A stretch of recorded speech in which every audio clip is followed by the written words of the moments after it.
इयत्ता 5वी जिल्हा परिषद प्राथमिक शाळा उदापूर. आज मी आपल्या पुढे एक पात्री नाट्यकला सादर करीत आहे.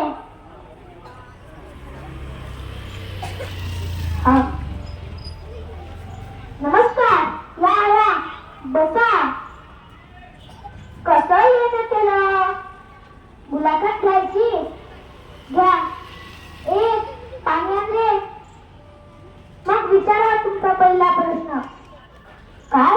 मी शाळेत असताना कसा होतो? पाणी घेऊन जा रे. मी शाळेत असताना कसा होतो? असे समजा की जणू आर्यभट्टने शून्यात शोध माझ्यासाठीच लावला असावा. होय, आवडायची शाळा, मजा होती तेव्हा. घरातून शाळेत जातो म्हणून सांगायचो, तसे न करता मध्येच मित्रांसोबत खेळत बसायचो. तेथे शाळा संपल्यावर घरी परत यायचो. होय, त्या शाळेला खूप मिस करतो, पण त्याचा आता काहीच उपयोग नाही. ज्या त्या गोष्टीची किंमत त्या वेळीच करावी हवी. आता पाण्याचीच बघा ना. त्या बाजूला का त्या तिकडे जाऊन का होय, शाळेत असताना मला अनेक प्रश्न पडायचे. त्याच्यातला एक प्रश्न अजूनही आठवतो की सर म्हणायचे, शाळा शिकून मोठा हो, मग चारचाकीच फिरशील. पण मला प्रश्न पडायचा की एका 2 चाकीनेच फिरत असतील.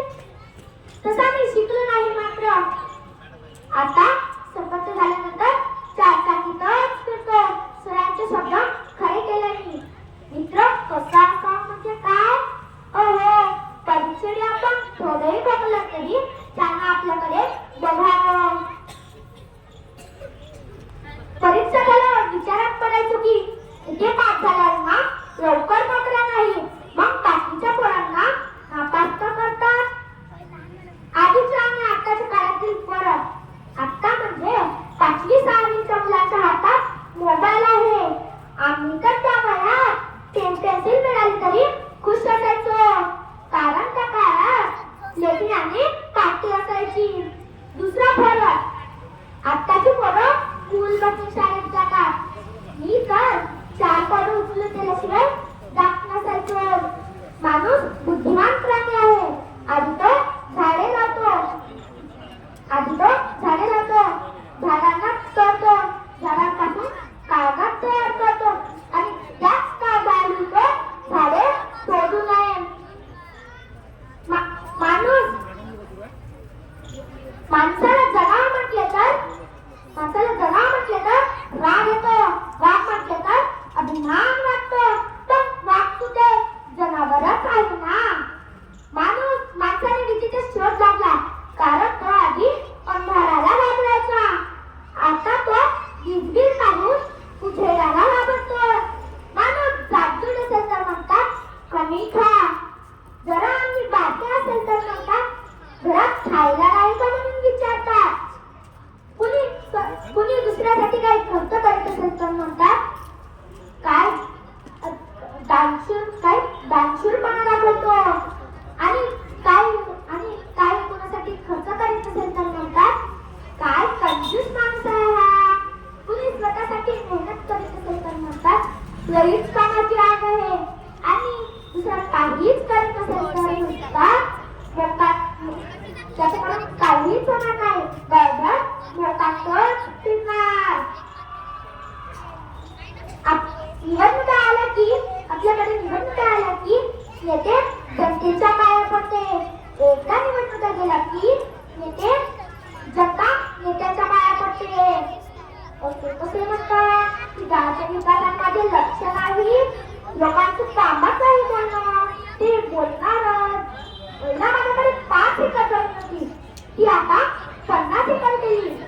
का तर माझ्या गावातील लोकांनी गावातच माझ्या शेतावर रोजगार दिला आहे.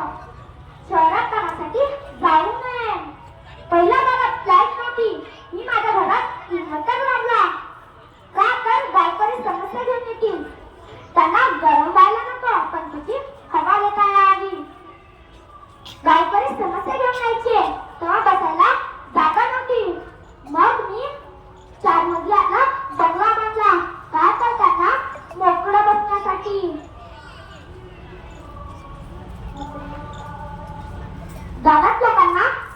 शोध लावायचा. गावात औषधाचं दुकान, दवाखान्याचं सोडा औषधाचं दुकानही नव्हतं. मग मी विचार केला. मग माझ्या लक्षात आलं की दारूच्या एका भुताचं खोकलं पण होतं.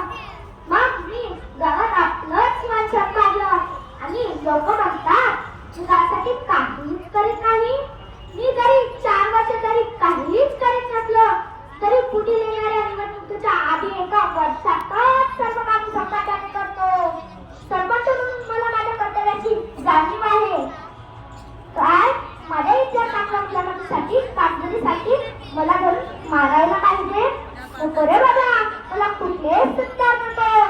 मी हे कामा मुळीच सत्कारासाठी करीत नाही, नाहीतर रत्न सत्कारासाठी नाहीच नाही. येऊ शकता तुम्ही. जय महाराष्ट्र. धन्यवाद.